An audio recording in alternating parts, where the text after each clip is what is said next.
पहले हमने प्रॉब्लम लिया है 0.24 gram sample of compound of oxygen and boron was found by analysis to contain 0.096 gram of boron and 0.144 gram of oxygen.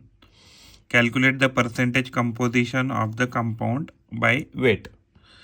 अगर हम इसको देखते हैं तो परसेंटेज अगर हमें कभी भी निकालना है तो परसेंटेज के केस में हम क्या करेंगे, परसेंटेज के केस में जो भी है वेट का, तो परसेंटेज ऑफ अगर हम बोरॉन निकालते हैं तो हम क्या लिख सकते हैं, boron weight divided by total weight, ये हम करेंगे और उसको मल्टीप्लाइड बाय 100 करेंगे तो अपने आप हमें मिल जाएगा। तो अभी बोरॉन वेट हमें क्या दिया था, तो अगर हम यहाँ देखें तो बोरॉन 0.096 मिला है हमें ग्राम, तो 0.096 मिला है एंड टोटल जो हमें मास दिया था वो कितना था, 0.24 ग्राम था। अगर हम इसको 100 से मल्टीप्लाई करते हैं, इसको 100 से मल्टीप्लाई, इसको 100 से मल्टीप्लाई करते हैं तो ऊपर का वैल्यू हो जाएगा 9.6 डिवाइडेड बाय 24। इसको वापस से एक बार 10 और 10 से मल्टीप्लाई करते हैं तो ये वैल्यू क्या हो जाएगा, तो ये हो जाएगा 96 डिवाइडेड बाय 24 डिवाइडेड बाय 10 हो जाएगा। अगर हम इसको फर्दर सॉल्व करते हैं तो ये हो जाएगा 24 1 दा 24, 24 4 दा 96 होना चाहिए। तो ये एग्जैक्टली क्या है, तो 4/10 है। परसेंटेज में निकालना है तो हमें इसको कितने से मल्टीप्लाई करना है, तो 100 से मल्टीप्लाई करना है परसेंटेज निकालना है। इसके लिए ये 0 से ये 0 कट जाएगा, तो जो परसेंटेज ऑफ बोरॉन आ गया, परसेंटेज ऑफ बोरॉन है वो तो 40% आ गया। अगर हम इसी प्रॉब्लम में देखें तो 0.24 जो ग्राम हमें कंपाउंड दिया है तो उसमें ऑक्सीजन जो है वो 0.144 ग्राम है। अगर हम इसको अगर सॉल्व करें तो परसेंटेज अगर हम ऑक्सीजन निकालें तो हमें क्या मिला है, तो हमें मिला है कि ये जो है वैल्यू, तो वेट ऑफ ऑक्सीजन हमें कितना मिला है, तो 0.144 ग्राम मिला है, तो ये ग्राम मिला है। और वेट ऑफ कंपाउंड में कितना मिला है, तो 0.24 ग्राम हमें मिला है। इसको अगर हम मल्टीप्लाइड बाय 100 करते हैं तो ऑक्सीजन का हमें परसेंटेज मिल जाएगा। तो इस पर्टिकुलर केस में हम क्या करेंगे, 100 से मल्टीप्लाई करने से पहले इसको थोड़ा सा जो है, तो इसको मान लीजिए 1000 से मल्टीप्लाई किया, नीचे भी 1000 से मल्टीप्लाई किया और इसको एग्जैक्टली 100 से तो मल्टीप्लाई करना ही था ऑलरेडी। तो ये जो वैल्यू है ऊपर का वैल्यू हो जाएगा 144, नीचे का जो वैल्यू है वो 24 हो जाएगा। फिर ये 2 0 यहाँ से कटने के बाद यहाँ ओवरऑल एक 0 बच जाएगा और ये 100 से मल्टीप्लाई करना ही था। तो इस केस में 24 का अगर टेबल करें तो 24 1 दा 24 5 24 6 दा, तो ये हो जाएगा, तो ये जो हो जाएगा 6 बाय इंटू ये 10 मल्टीप्लाइड बाय 100। अगर ये कैलकुलेशन करें, ये 0 से ये 0 कट जाएगा तो ये 60% आ जाएगा। तो हमें पूछा था कि ऑक्सीजन जो है तो उसका परसेंटेज कितना है, तो परसेंटेज ऑफ ऑक्सीजन जो हमें पूछा था, तो परसेंटेज ऑफ ऑक्सीजन हमें क्या मिलेगा, तो 60% आएगा।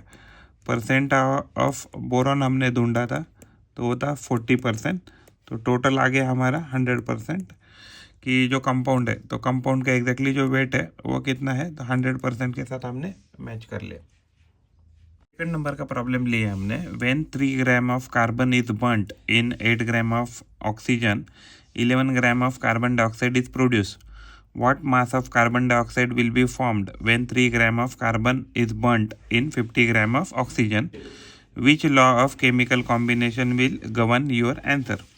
तो अगर हम इसको सॉल्व करते हैं तो इसका आंसर क्या हो जाएगा, ये जो हमें कार्बन दिया है तो कार्बन हमने यहाँ लिखा है 3 ग्राम हमें मिला है। अगर कार्बन 3 ग्राम है तो ऑक्सीजन 8 ग्राम होता है, तो हमें CO2 11 ग्राम मिलता है।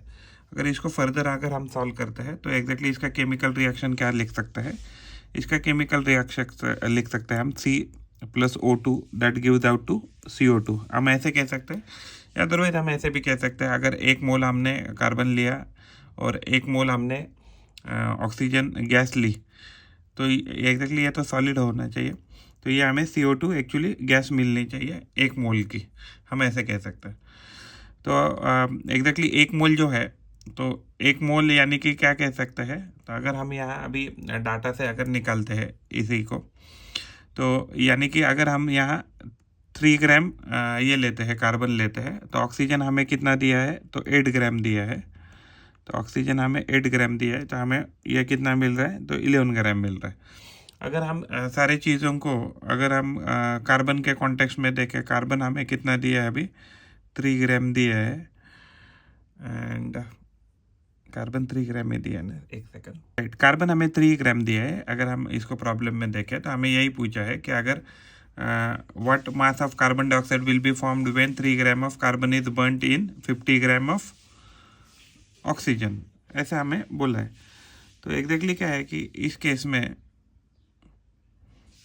अगर मान लीजिए इस पर्टिकुलर केस में अगर देखें, तो यहाँ क्या है कि एग्जैक्टली ऑक्सीजन जो होता है, तो अगर मैं इसको 8 से डिवाइड, मान लीजिए इसको सारे इक्वेशन को मान लीजिए ये जो भी प्रोपोर्शन आ रहे हैं इसको 4 से मल्टीप्लाई करता हूँ।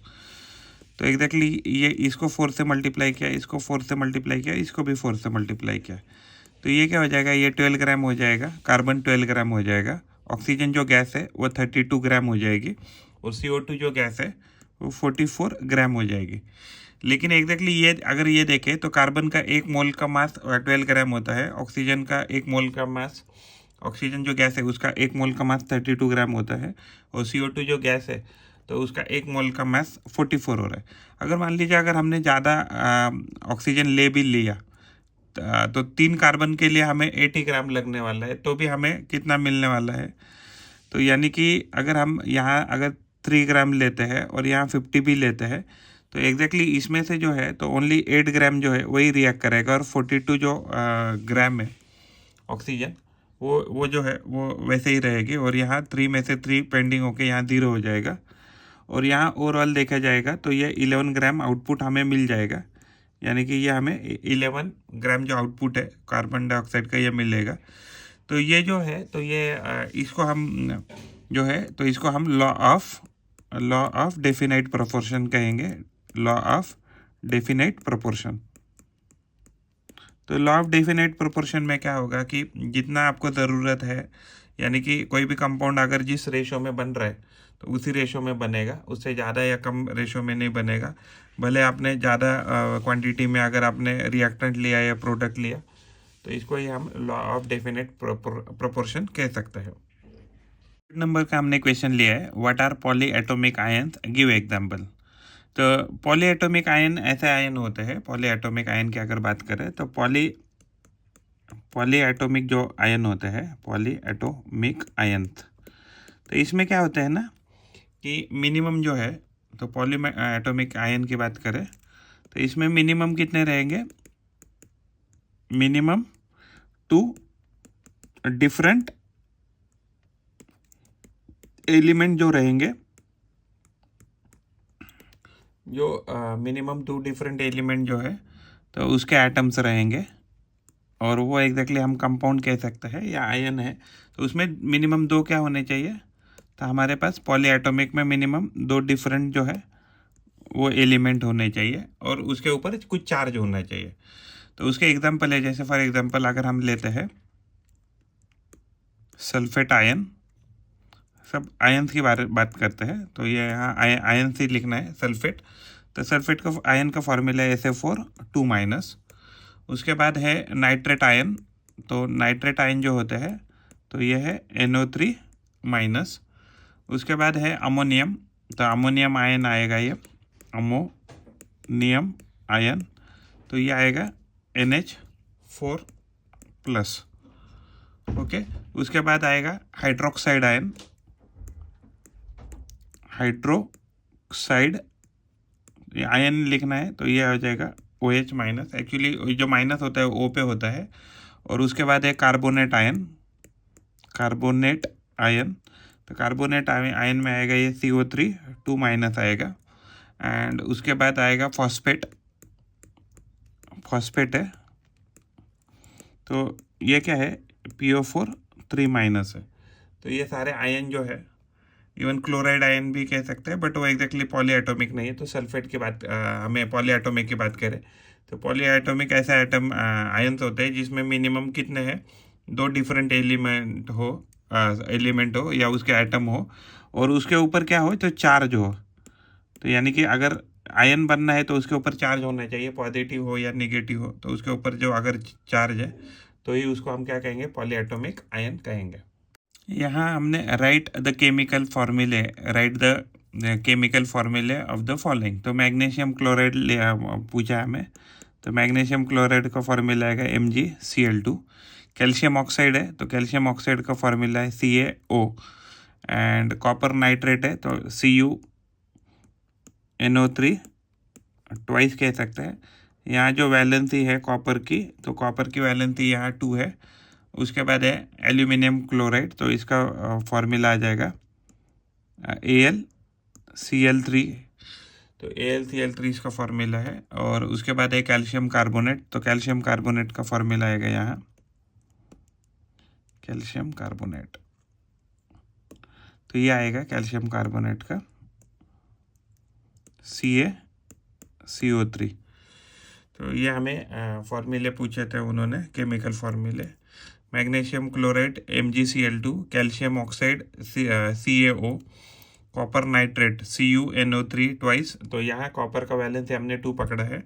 अगर मान लीजिए वैलेंसी अगर हम 1 पकड़ देते हैं तो इसको हम 1 भी लिखते हैं और यहाँ 1 आता था, बट जनरली ये स्टेबल नहीं होता है, तो ये ज़्यादा स्टेबल होता है। एंड एल्यूमिनियम क्लोराइड आ जाएगा AlCl3 एंड कैल्शियम कार्बोनेट है CaCO3। Give the names of the element present in the compound. तो क्विक लाइम जो है, तो क्विक लाइम का फॉर्मूला है CaO कह सकते हैं। तो क्विक लाइम को हम कैल्शियम ऑक्साइड कह सकते हैं। तो इसमें क्या क्या है, तो इसमें कैल्शियम है एंड ऑक्सीजन है। उसके बाद है हाइड्रोजन ब्रोमाइड, तो हाइड्रोजन ब्रोमाइड में हाइड्रोजन रहेगा, ब्रोमीन रहेगा। ये हाइड्रोजन है और ये ब्रोमीन है। तो बेकिंग पाउडर जो है, तो बेकिंग पाउडर का फॉर्मूला जो है, तो उसका फॉर्मूला है NaCO3 NaHCO3 यानी सोडियम बाइकार्बोनेट। तो ये सोडियम है, ये हाइड्रोजन है। सोडियम हाइड्रोजन कार्बोनेट ऐसे भी कहा तो भी चलेगा। ये कार्बन है और ये ऑक्सीजन है। उसके बाद है पोटेशियम सल्फेट, तो पोटेशियम सल्फेट का फॉर्मूला है KSO4। तो KSO4 में ये जो है, तो इसमें क्या आएगा, यहाँ 2 आएगा, K2SO4 जो है, तो फॉर्मूला है वो पोटेशियम सल्फेट का। तो ये पोटेशियम है, ये सल्फर है और ये O क्या है, ऑक्सीजन है। दो पोटेशियम, 1 सल्फर और 4 ऑक्सीजन, ये पोटेशियम सल्फेट बना देगा। Calculate the molar mass of the following substances. Ethyne, तो इथाइन क्या है, C2H2 है। तो C2H2 को लिखते हैं C2H2। तो इसको कैसे लिख सकते हैं, 2 into carbon plus 2 into hydrogen. तो कार्बन का मास कितना होता है, तो कार्बन का मास होता है 12, तो ये हो जाएगा 12 प्लस 2 इंटू हाइड्रोजन, हाइड्रोजन का मास होता है 1। तो ये क्या हो गया, तो ये हो गया 24, ये हो गया 2। तो टोटल जो है इथाइन जो है, तो उसका मास हो गया 26। दूसरा हमें मास क्या निकालना है, तो सल्फर जो मॉलिक्यूल है, तो उसका मोलर मास निकालना है। तो यानी कि 8 इंटू सल्फर लिख सकते हैं हम। तो एक जो सल्फर एटम होता है, तो उसका जो एटॉमिक मास होता है वो 32 होता है। तो ये हो गया 8 दूने 16 4 तो ये 256 ग्राम कह सकते हैं पर ग्राम, या पर मॉलिक्यूल कह सकते हैं, या पर मोल भी कह सकते हैं। तो ये एसेट मॉलिक्यूल का हो गया। आपको याद रखना है कि जो सल्फर है, तो सल्फर का जो है एटॉमिक मास जो है, तो वो क्या है, 32 ग्राम पर मोल है। नेक्स्ट हमारा है फॉस्फरस जो मॉलिक्यूल है। तो फॉस्फरस मॉलिक्यूल में 4 एटम जुड़े रहते हैं, तो ये P4 है। तो atomic mass of phosphorus molecule already उन्होंने 31 तो दिया है, तो ये क्या जाएगा 4 इंटू P एटम कह सकते हैं। तो 4 इंटू जो है, तो इसका मास अगर हम 31 लिखते हैं पर एटम का, तो ये क्या जाएगा 124 ग्राम पर मोल जो है। तो ये फॉस्फरस मॉलिक्यूल जो है P4, तो उसका ये मास आ जाएगा। नेक्स्ट है हाइड्रोक्लोरिक एसिड जो है, तो उसका हमें इसका मोलर मास बताना है। तो हाइड्रोक्लोरिक एसिड में क्या है, हाइड्रोजन है एंड क्लोरीन है। तो हाइड्रोजन का जो मास होता है वो 1 होता है, क्लोरीन का होता है 35.5।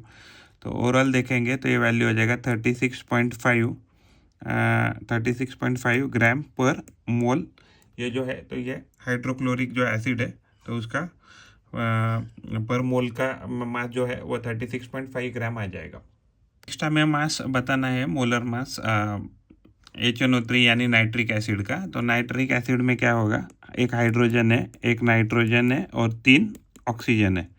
तो हाइड्रोजन का मास होता है, हाइड्रोजन का मास है 1, नाइट्रोजन का 14 एंड 3 इंटू ऑक्सीजन का है 16। तो ये हो गया 15 प्लस ये 48 हो जाएगा। तो ये हो जाएगा 63 होना चाहिए, 63 ग्राम पर मोल जो है वो मास आ जाएगा नाइट्रिक एसिड का। वाटर का मॉलिक्यूल है तो इसमें नंबर ऑफ एटम्स कहना बताना है। तो वाटर जो मॉलिक्यूल है तो वो क्या होता है, H2 होता है।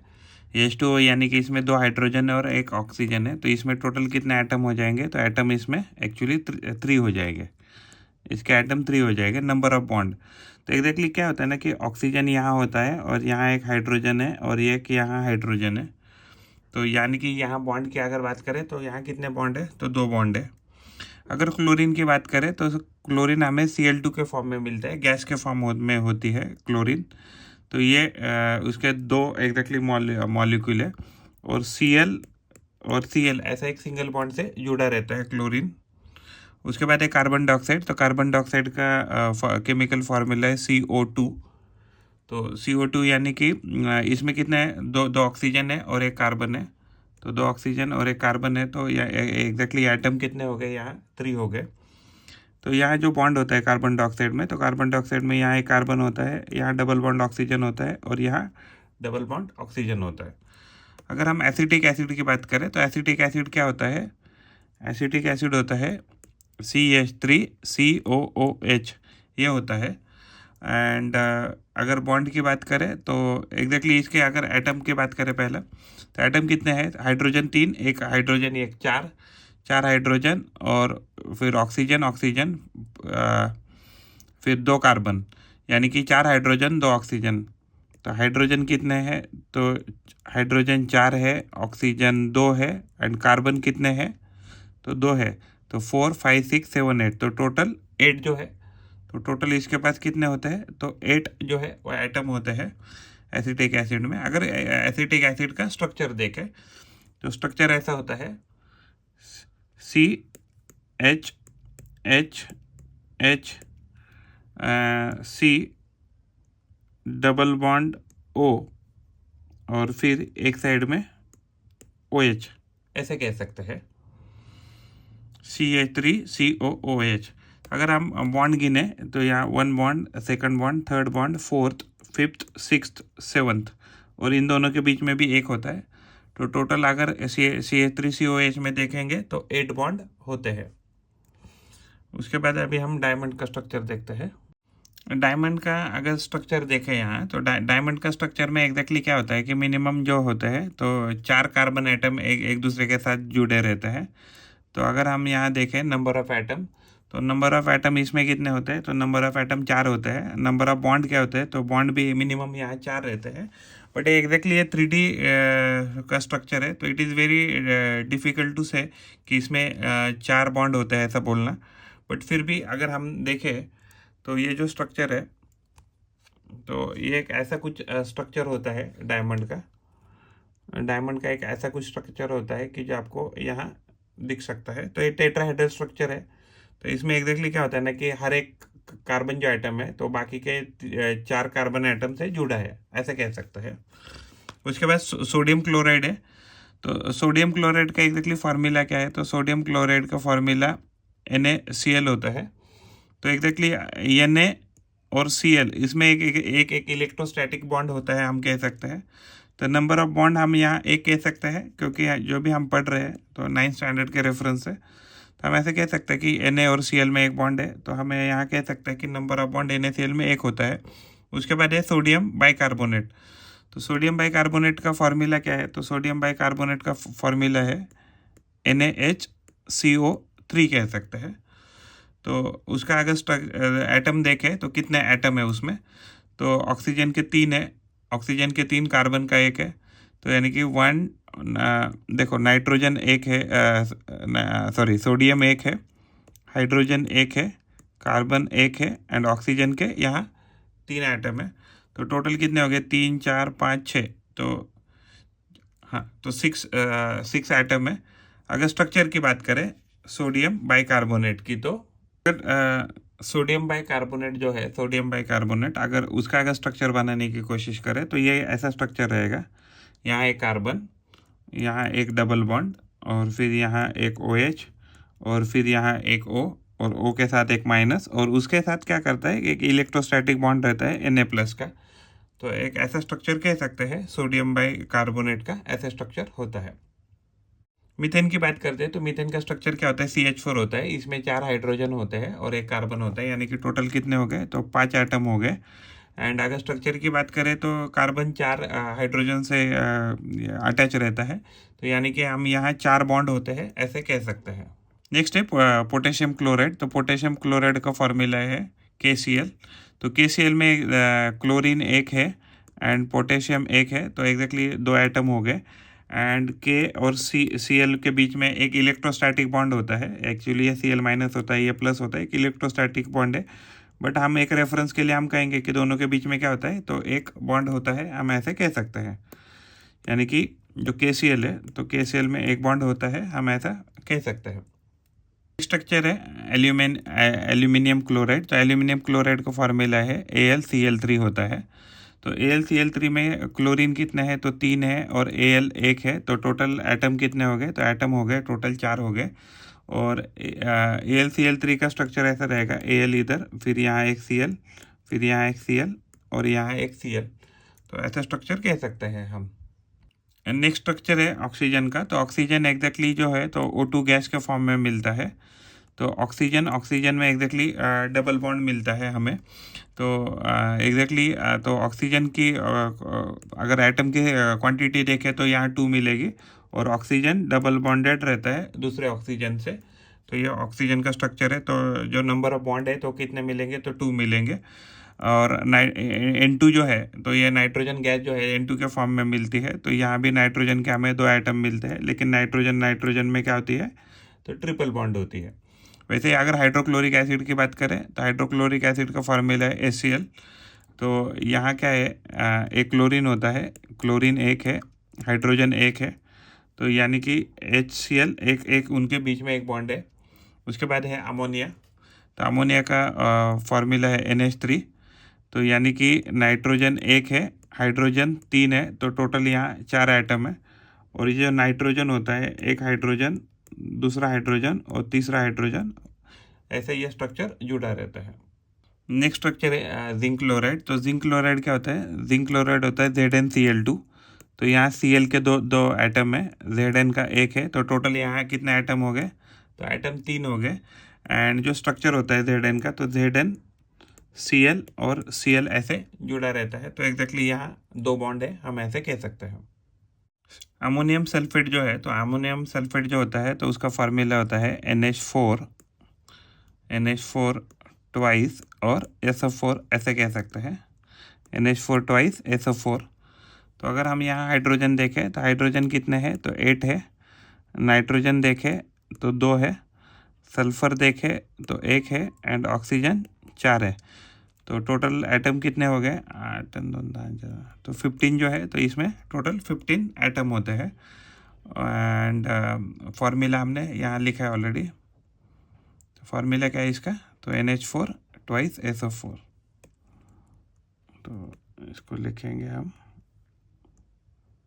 NH4 ट्वाइस SO4 जो है वो अमोनियम सल्फेट का स्ट्रक्चर है। और हाइड्रोजन कितने थे? तो हाइड्रोजन 8 है, नाइट्रोजन 2 है, सल्फर 1 है, एंड ऑक्सीजन 4 है। तो टोटल कितने एटम हो गए? तो यहाँ 15 एटम इसमें होते हैं। वैसे ही अगर हम कैल्शियम क्लोराइड की बात करें तो इसका फॉर्मूला जो है तो वो है CaCl2। CaCl2 जो है तो इसका फॉर्मूला है। तो एटम कितने हैं? क्लोरीन जो है वो 2 है, एंड कैल्शियम जो है तो 1 है। उसके बाद है एल्यूमिनियम हाइड्रोक्साइड। तो एल्यूमिनियम हाइड्रोक्साइड जो होता है तो उसका फार्मूला होता है AlOH थ्राइस, ऐसा होता है। तो एल्यूमिनियम कितना है, तो एल्यूमिनियम एक एटम है, ऑक्सीजन के 3 एटम होते हैं, हाइड्रोजन के 3 एटम है, तो टोटल यहाँ 7 एटम होते हैं। वैसे ही अगर हम कैल्शियम कार्बोनेट की बात करते हैं तो इसका फार्मूला है CaCO3 कैल्शियम कार्बोनेट। तो कैल्शियम कितना है इधर, कैल्शियम 1 है, कार्बन 1 है एंड ऑक्सीजन जो है 3 है, तो टोटल एटम कितने हो गए, तो 5 हो गए। एंड उसके बाद है मैग्नीशियम हाइड्रोक्साइड। तो मैग्नीशियम हाइड्रोक्साइड का फार्मूला है MgOH ट्वाइस, क्योंकि मैग्नीशियम अभी इसमें कितना हो गया, तो मैग्नीशियम 1 हो गया, ऑक्सीजन जो है तो ऑक्सीजन जो होते हैं 2 होते हैं एंड हाइड्रोजन जो है तो वो भी 2 है, तो टोटल एटम हो गए 5। अगर हम सल्फ्यूरिक एसिड की बात करें तो सल्फ्यूरिक एसिड का फार्मूला है H2SO4। तो यहाँ क्या है, हाइड्रोजन 2 है, सल्फर 1 है एंड ऑक्सीजन 4 है, तो टोटल एटम कितने हो गए, तो 7 एटम हो गए। उसके बाद है सोडियम फॉस्फेट। तो सोडियम फॉस्फेट क्या है, तो अगर सोडियम फॉस्फेट की बात करें तो सोडियम फॉस्फेट क्या है, Na3PO4। तो ये सोडियम फॉस्फेट है। तो सोडियम फॉस्फेट के केस में सोडियम जो है वो 3 है, फॉस्फरस जो है वो 1 है एंड ऑक्सीजन जो है वो 4 है, तो टोटल जो एटम है, तो टोटल एटम इसमें 8 होते हैं। और उसके बाद है एसिटिक एसिड। अगर एसिटिक एसिड की बात करें तो एसिटिक एसिड का फार्मूला क्या है, CH3COOH होता है। तो इसमें कार्बन कितने हैं, तो कार्बन 2 है, हाइड्रोजन जो है 4 है एंड ऑक्सीजन जो है 2 है, 3 एंड 1 4, कार्बन 2 ऑक्सीजन 2, 3 4 5 6 7 8, हाँ हो गया। तो यानी कि ये टोटल कितना है, तो इसमें 8 एटम होते हैं। State whether these statements are true or false. An atom is the smallest particle of any element. वैसे कह सकते हैं स्मॉलेस्ट पार्टिकल कह सकते हैं एलिमेंट का, तो ये ट्रू कह सकते हैं। बट एक्चुअली क्या है ना कि ये जो है इसके अंदर भी क्या होते हैं, प्रोटॉन होते हैं, प्रोटॉन, इलेक्ट्रॉन एंड न्यूट्रॉन होते हैं। इसके अंदर क्या होता है, प्रोटॉन, इलेक्ट्रॉन एंड न्यूट्रॉन होते हैं। तो उस कॉन्टेक्स्ट में अगर देखा जाए तो जो एटम होता है वो डिविजिबल होता है, यानी कि प्रोटॉन, इलेक्ट्रॉन और न्यूट्रॉन में वो क्या होता है, हम उसको डिवाइड कर सकते हैं या उसको डिविजिबल कर सकते हैं। तो देखना पड़ेगा, इन दैट कॉन्टेक्स्ट अगर देखा जाए तो ये इंडिविजिबल नहीं है, हाँ। बट लेकिन अगर किसी भी केमिकल रिएक्शन की अगर बात करें तो केमिकल रिएक्शन में अगर कोई स्मॉलेस्ट हिस्सा है कि जो पार्टिसिपेट करता है, तो हम कह सकते हैं कि वो हमेशा एटम ही रहेगा। तो ये स्टेटमेंट अभी फिलहाल हम यहाँ ट्रू लिखते हैं। An ion is an atom having an electric charge, हाँ, तो ये भी स्टेटमेंट ट्रू है। तो अगर पॉजिटिव चार्ज रहेगा, अगर पॉजिटिव रहेगा तो हम उसको कटायन कहेंगे एंड अगर निगेटिव रहेगा तो उसको क्या कहेंगे, एनायन कहेंगे। इसको हम एनायन कहेंगे अगर निगेटिव रहेगा तो। Okay, a molecule is the smallest particle of a compound, ये भी ट्रू स्टेटमेंट है, क्योंकि कोई भी मॉलिक्यूल जो होता है वो एग्जैक्टली ट्रू बिहेवियर दिखाता है कंपाउंड का। तो मॉलिक्यूल सबसे स्मॉल यूनिट होता है या पार्टिकल होता है।